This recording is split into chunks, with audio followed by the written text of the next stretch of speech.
بسم الله الرحمن الرحيم.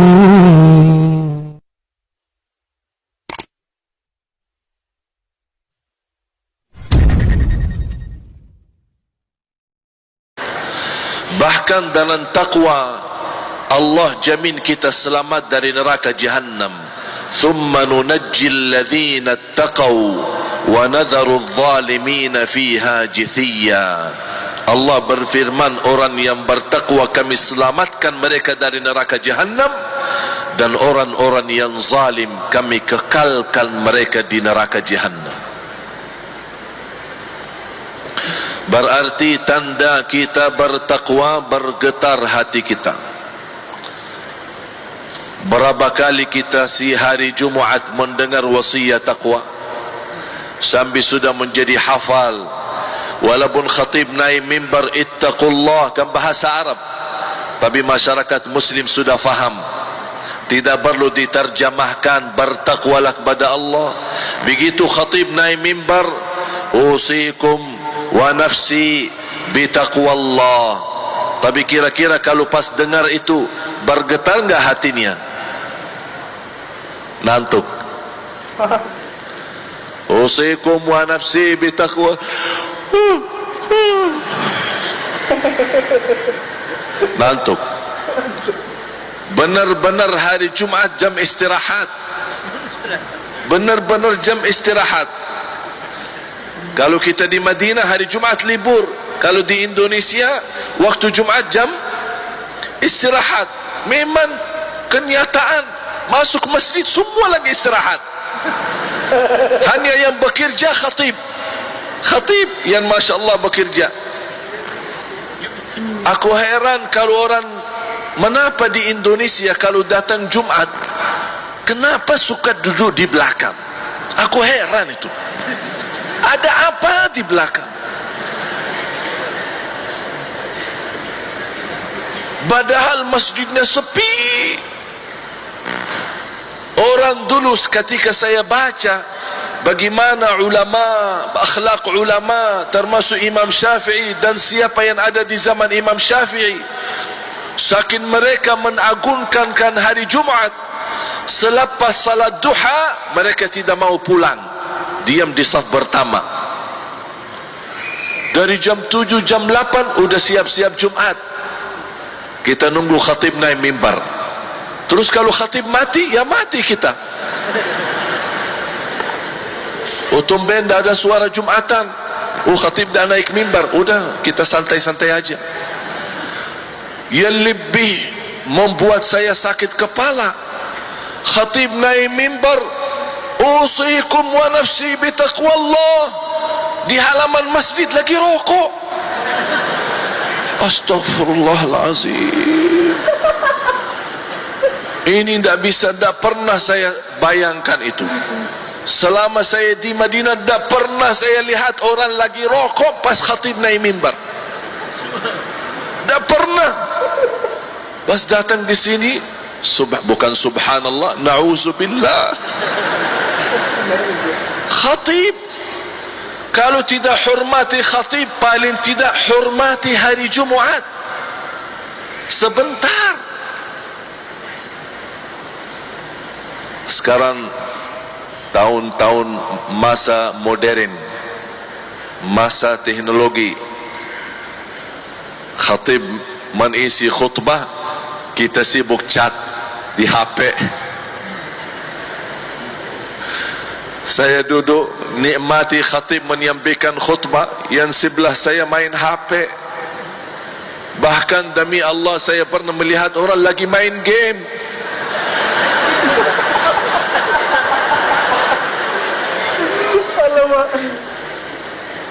Saya ingin negur, tapi saya ingat kalau berjakab-jakab batal Jumat. Ya Allah, biar dia rugi sendiri, saya tidak mau juga ikut rugi. Habis Jumatan dia salaman, saya megang tangannya. Enti juga berani lagi salaman sama anak? Menapa main game? Ya, menghilangkan ngantuk.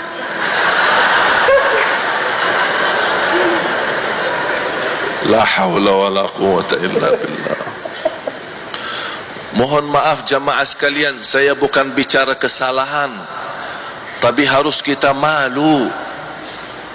Kalau sudah posisi Jumat seperti ini, tidak kita hargai, kita tidak muliakan, tak bakal Allah menghargai kita. Biar Indonesia umat Islam terbesar sedunia, tapi di mata Allah tak ada artinya. Karena Jumat bagi kita tidak ada artinya. Orang rata-rata datang telat, orang rata-rata tidur, belum lagi ngobrol, belum lagi anak-anak kita. La haula wa la quwwata illa billah. Ya Allah, saya sedih. Saya sedih. Sebelum saya lanjut, boleh enggak saya bicara jujur? Boleh ya? Tapi diterima ya? Soalnya saya tidak bisa basa-basi. Tidak bisa. Sama presiden saya jujur. Ketemu presiden langsung saya bicara. Tidak ada basa-basi. Sampai berapa kali ada ini, Pak, ini protokol minta isi apa? Ya. Apa adanya saya isi. Mau dia presiden, mau dia pejabat, saya hormati semua. Tapi tidak ada basa-basi. Apa adanya saya sampaikan. Dan saya sampaikan kepada jamaah, kesempatan ini mudah-mudahan kita keluar dari majlis ini insya-Allah merubah diri menjadi lebih baik. Subhanallah, aminnya semangat. Mudah-mudahan perilakunya semangat. Jalan aminnya saja, tapi pas pulang, alhamdulillah. Saya dengar ceramah Syekh Ali dari Madinah, subhanallah. Saya senang ceramahnya. Kira-kira apa yang didapat?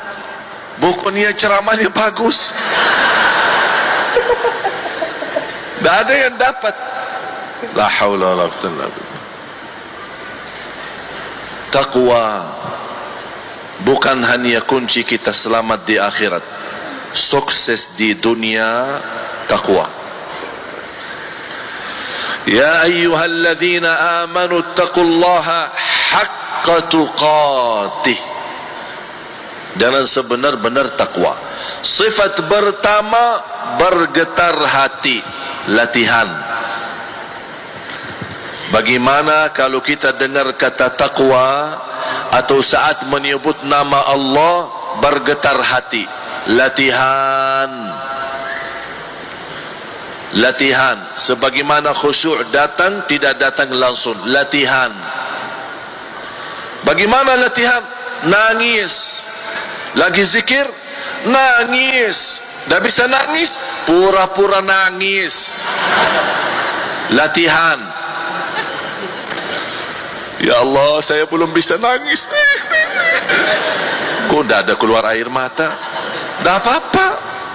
Pura-pura nangis.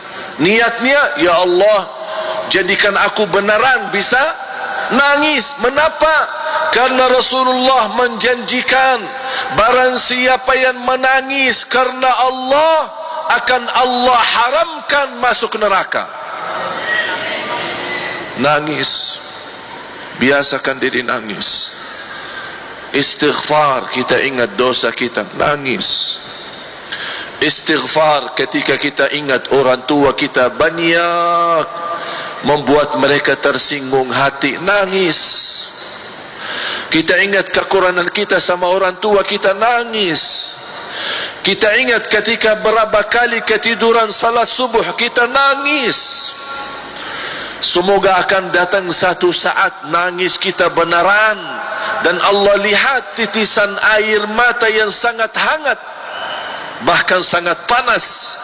Allah turunkan rahmatnya dan kasih sayang, menjadi sebab air mata yang ikhlas, terhapus segala dosa kita.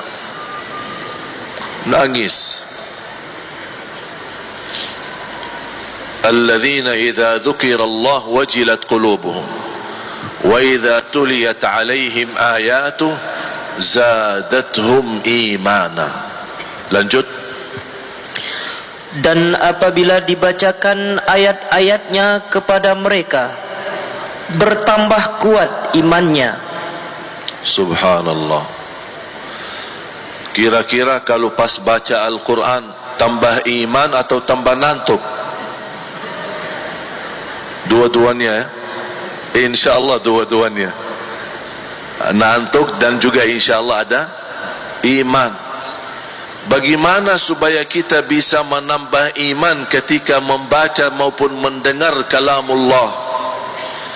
Demi Allah jamaah sekalian, sebab kita tidak bisa menikmati Al-Quran karena hati kita sudah rusak, niat kita sudah tidak tulus lagi, tidak ikhlas. Kemanapun kita pergi tidak ada tujuan yang jelas, padahal kita semua hafal innamal a'malu binniyat, qul inna salati wa nusuki wa mahyaya wa mamati lillah. Sudah jelas-jelas ucapan kita lillah, kenapa tercampur lillah dan dunia? Salatku, ibadahku, hidupku, segala isi hidupku, bahkan matiku lillahi rabbil alamin. Mana? Jangan kita menjadi orang seperti orang munafik, enak ngomong tapi na'udzubillah perbuatannya malah terbalik. Ya ayyuhalladzina amanu lima taquluna ma la taf'alun. Hei orang beriman, mengapa kamu berkata-kata baik tapi beda sama perbuatannya? Latihan. Saya yakin kita tidak ada yang bisa sempurna, tapi ada tanda ikhlas, ada upaya, ada ikhtiar ingin merubah diri menjadi lebih baik. Sungguh akan Allah berikan pertolongannya supaya menjadi lebih baik. Bapak Ibu, Allah tidak keberatan memberi hidayah untuk kita semua. Allah tidak keberatan menjadikan hati kita semua sama dengan hati Nabi Muhammad. Allah tidak keberatan menjadikan kita punya jiwa yang suci dan bersih. Tapi kalau Allah berikan semuanya, apa kelebihan kita sih? Kelebihan kita apa? Kalau Allah berikan semua, terus apa yang kita beri kepada Allah? Kalau sudah hati bersih, suci, jauh dosa maksiat, Allah bisa menjadikan kita semua orang murni, takwa, salih, salihah. Allah tidak keberatan. Tapi Allah membiarkan kita berjuang supaya terbukti siapa di antara kita yang sungguh-sungguh beriman sama orang yang munafik, sungguh-sungguh yang jujur sama orang yang berbohong.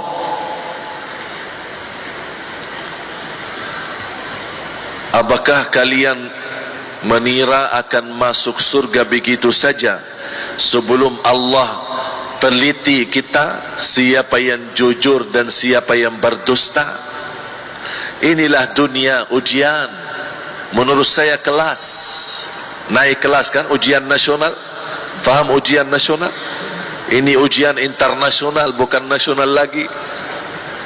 Ini ujian. Huwa alladhi khalaqal mauta wal hayata liyabluwakum ayyukum ahsanu amala. Allah menciptakan mati dan hidup untuk menuji kalian, siapa di antara kalian yang sebaik-baik amal. Bukan sebaik-baik nama, bukan sebaik-baik pakaian, bukan sebaik-baik jabatan, bukan sebaik-baik harta, tapi sebaik-baik amal. Dan amal tidak muncul sendiri kalau tidak ada usaha dan kerja keras. Saya pernah bertemu sama tukang jual makanan. suka keliling dari rumah ke rumah. Teng teng nasi goreng, teng teng goreng. Pas masuk waktu Isya, saya ajak beliau, pas saya ketemu pasti jalan menuju ke masjid. Ayo mas, temanin kita ke masjid, nanti lanjut cari rezeki biar berkah. Aduh, ini Habib, baju saya, celana, banyak alasan. Celana saya kotor, tidak ada yang jaga ini. Terus tidak salat, InsyaAllah salat. Terus maghrib tadi sudah, jujur Habib belum. Terus Isya mau salat, maghrib aja belum. Bagaimana ente? Maaf, baju saya kotor.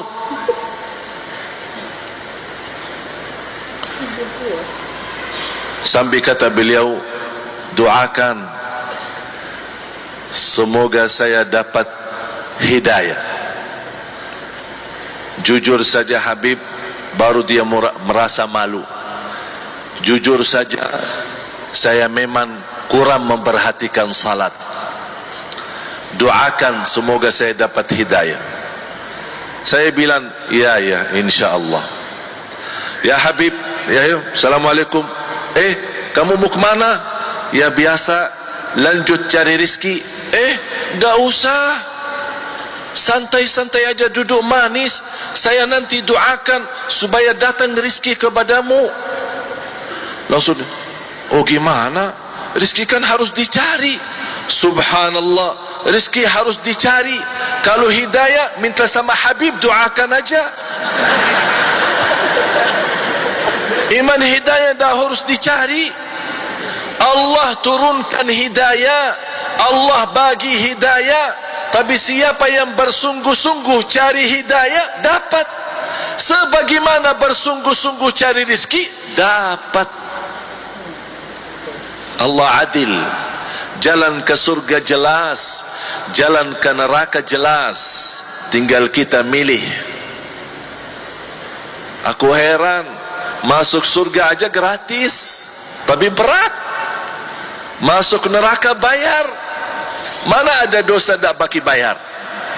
Ayo, bisa enggak berzina tak baki bayar? Karaoke tak baki bayar?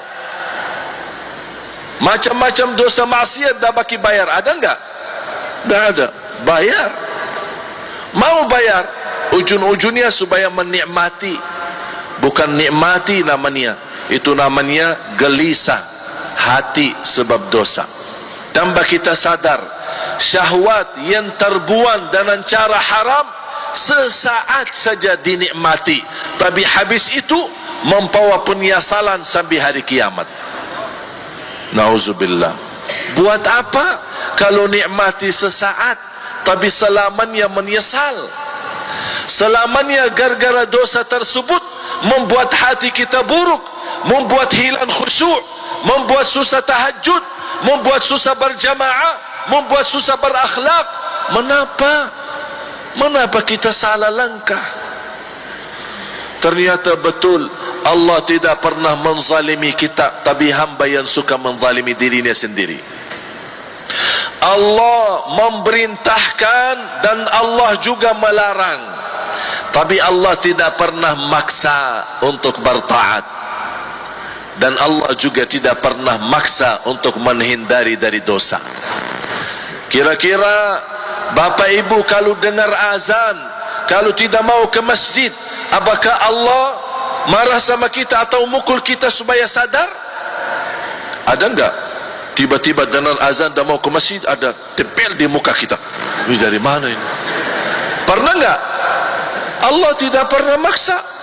Allah wakili seorang muazzin memanggil kita, hayya 'alas salah, hayya 'alal falah.